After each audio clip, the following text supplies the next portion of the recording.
हर दूसरा patient clinic में आकर कहता है कि डॉक्टर साहब मुझे पाइल्स की तकलीफ है, कभी कभी ब्लीडिंग होते रहती है टॉयलेट करते समय।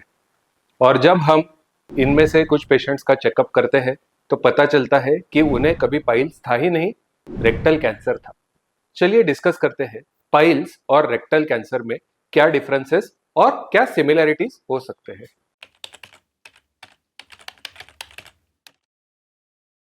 नमस्ते, मैं doctor Aditya Kulkarni, gastro and cancer specialist, OSS clinic Pune में प्रैक्टिस करता हूँ। मेरा एरिया ऑफ इंटरेस्ट है पेट के, डाइजेस्टिव सिस्टम के कैंसर्स और वेरियस डिसीज कंडीशंस जिसकी लेप्रोस्कोपिक और रोबोटिक सर्जरीज हम परफॉर्म करते हैं। कोलोरेक्टल कैंसर मेरा स्पेशल एरिया ऑफ इंटरेस्ट है और इसमें मैंने कई सारे ऑपरेशंस कोलोन और रेक्टल कैंसर के लिए सक्सेसफुली परफॉर्म किए हैं। आज हम डिस्कस करेंगे एक बहुत ही इंपॉर्टेंट और कॉमन टॉपिक के बारे में, जो कि रेक्टल कैंसर वर्सेस पाइल्स, ये सिमिलरिटीज और डिफरेंसेस क्या क्या होते हैं। तो आज इस वीडियो में हम समझेंगे कि पाइल्स और रेक्टल कैंसर के डिसीज कंडीशंस क्या होते हैं, इसमें क्या सिमिलरिटीज नजर आ सकती है, इसमें क्या डिफरेंसेस हो सकते हैं, कौन से अलार्म सिम्टम्स है जिसको आपने कभी भी इग्नोर नहीं करना चाहिए, हाई रिस्क ग्रुप में कौन से पेशेंट्स आते हैं, और रियल लाइफ एग्जाम्पल हम लेंगे जिसमें कि रेक्टल कैंसर को पाइल्स समझकर मिस डायग्नोस होके उसकी एक्चुअली सर्जरी भी परफॉर्म कर दी गई, but patient continue to have rectal cancer और जिसकी हमें आगे सर्जरी फिर से करनी पड़ी। तो सबसे पहले हम ये अंडरस्टैंड करते हैं कि पाइल्स क्या होता है और रेक्टल कैंसर क्या होता है। पाइल्स यानी कि हम जिसके हिंदी में कहते हैं बवासीर, और इंग्लिश में हम इसको हिमोरॉइड्स के नाम से भी जानते हैं। तो जैसे कि कभी कभी आपने देखा होगा कि कुछ कुछ लोगों के पैरों की जो नस होती है, वेन्स होते हैं, वो over a period of time फूल जाते हैं, बड़े नजर आते हैं। इसको हम वेरिकोज वेन्स भी कहते हैं।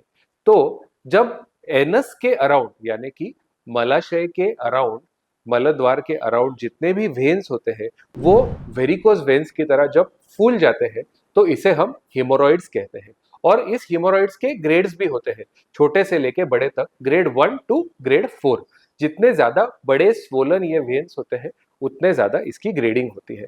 और जब फॉर एग्जाम्पल प्रेगनेंसी के दौरान या फिर किसी किसी को ज्यादा कॉन्स्टिपेशन की तकलीफ रहती है, तो ज्यादा जब कोई पेशेंट जो है वो जोर लगाता है स्टूल पास करते टाइम, तो इस वेन्स के अंदर जो है प्रेशर बढ़ जाता है और ये वेन के फटने की वजह से वहां से ब्लीडिंग हो सकता है। इसे हम हिमोरॉइड्स का ब्लीडिंग कहते हैं। ये ब्लीडिंग यूजुअली पेनलेस होता है, इसमें पेन ज्यादातर बार नहीं होता है। 80 to 90% ऑफ द टाइम ये पेनलेस होता है। और जब स्टूल पास करने के बाद में जब हम देखते हैं पैन में जो 2-4 बूंद खून गिरता है, ये टिपिकल ब्लीडिंग है जो पाइल्स से नजर आता है। इसी के साथ साथ पेशेंट को कुछ दूसरे सिम्टम भी हो सकते हैं कि जैसे कि वो अगर वेन्स बहुत ज्यादा फूल गए हैं तो एनस के अराउंड ऐसा लगता है कि कुछ मास जैसे बन गया है, कुछ स्वेलिंग है एनस के अराउंड, या फिर कई बार थोड़ा म्यूकस जो है यानी कि जो स्टिकी जो डिस्चार्ज है वो एनस के आसपास पेशेंट एक्सपीरियंस कर सकते हैं। रेयरली पेशेंट को एनस के अराउंड पेनफुल स्वेलिंग दिख सकती है जिसे हम थ्रोम्बोस्ड पाइल के नाम से जानते हैं। तो अराउंड 10% ऑफ पेशेंट्स में ये भी नजर आ सकता है। अब देखते हैं कि रेक्टल कैंसर क्या होता है। तो रेक्टल कैंसर जो है वो रेक्टम यानी कि जो लार्ज इंटेस्टाइन का लास्ट पार्ट होता है उसमें अंदर आने वाला जो कैंसर है इसे रेक्टल कैंसर कहते हैं। ये एनस के लगभग 2 से 3 सेंटीमीटर ऊपर तक प्रेजेंट कर सकता है या फिर और ऊपर 15 सेंटीमीटर तक प्रेजेंट कर सकता है। और इसमें जो है वो रेक्टम के अंदर के लाइनिंग में से एक गांठ आ जाती है जिस जो कैंसरस टाइप की गांठ होती है। और जब स्टूल इसके अगेंस्ट घिसता है, स्पेशली अगर वो स्टूल कभी हार्ड किस्म का स्टूल हो, तो वहां पे चोट बनकर, वहां पे जख्म तैयार होकर वहां से ब्लीडिंग हो सकती है। तो वो जो ब्लड होता है वो टॉयलेट के सरफेस के ऊपर कोटेड होता है और वो कभी कभार ब्राइट रेड भी हो सकता है या फिर डार्क रेड भी हो सकता है। जबकि पाइल्स का जो ब्लड होता है वो यूजुअली ब्राइट रेड कलर का होता है। तो ये कुछ बेसिक डिफरेंसेस है रेक्टम कैंसर और पाइल्स के बीच में। अब और अगर हम डेप्थ में जाए तो जैसे कि हमने देखा, there is no pain in piles 80 to 90% of the time. Stool जो है और उसके साथ में ब्लीडिंग जो है वो बिना पेन के होता है। बट रेक्टम कैंसर के पेशेंट में थोड़ा बहुत पेन एक्सपेक्टेड है, क्योंकि वो घिस के जब स्टूल जाता है तो थोड़ा पेन हो सकता है, डिस्कम्फर्ट हो सकता है।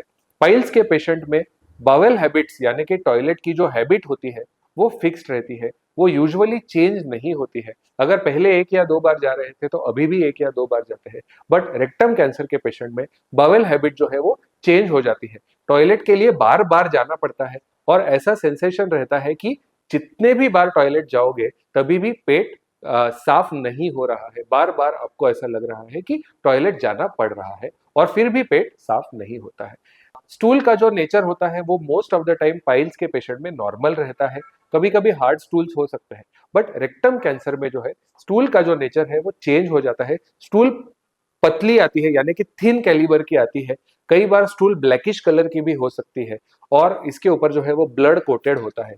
तो रेक्टम कैंसर में ये चेंज हो सकता है स्टूल में। पाइल्स के पेशेंट्स में वेट लॉस या फिर लो हीमोग्लोबिन होना बहुत ही अनकॉमन होता है, ये सिम्टम यूजुअली हम नहीं देखते हैं।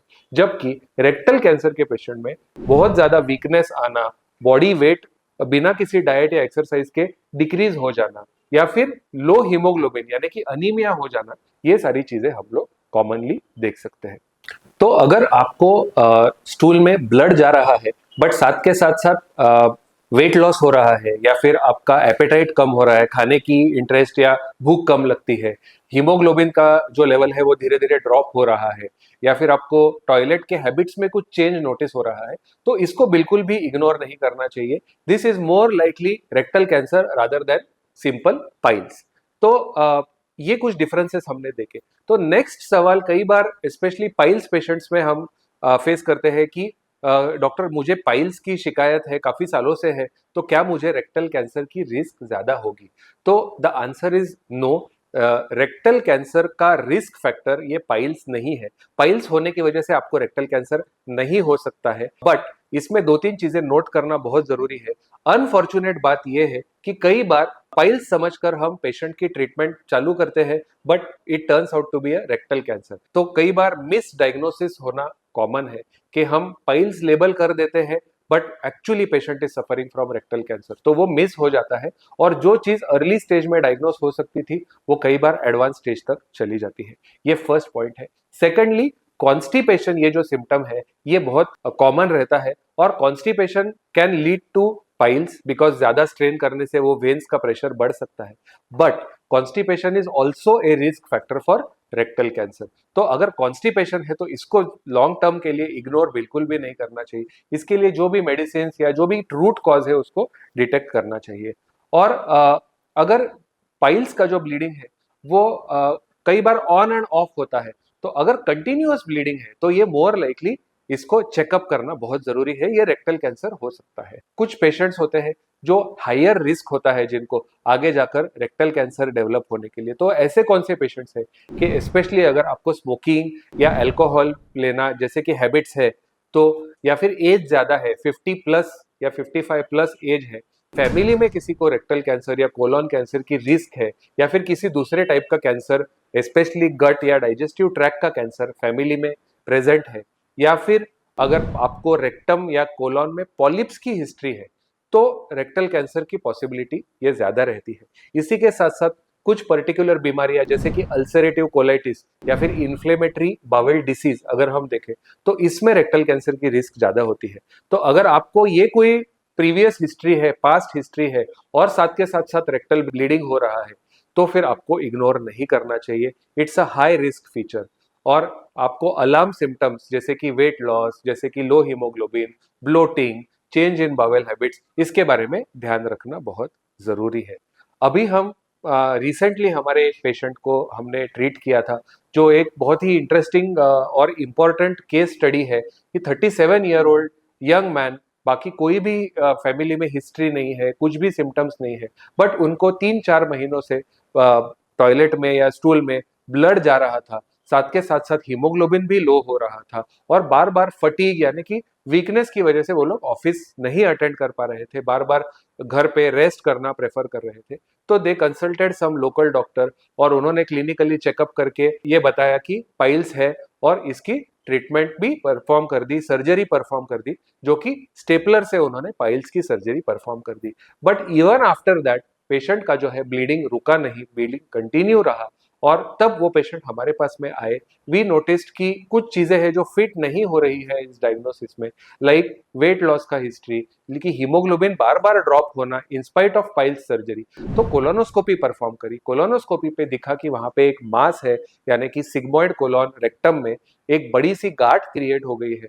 उसका बायोप्सी लेके हमने कैंसर को डायग्नोस किया और इस पेशेंट की हमने रोबोटिक सर्जरी परफॉर्म की, जिससे कि वो गांठ पूरी तरह से रिमूव कर दी गई और इसके बाद में पेशेंट पूरी तरह से क्योर हो गया है, उनकी कीमोथेरेपी भी कंप्लीट हो गई है and he is living a normal life.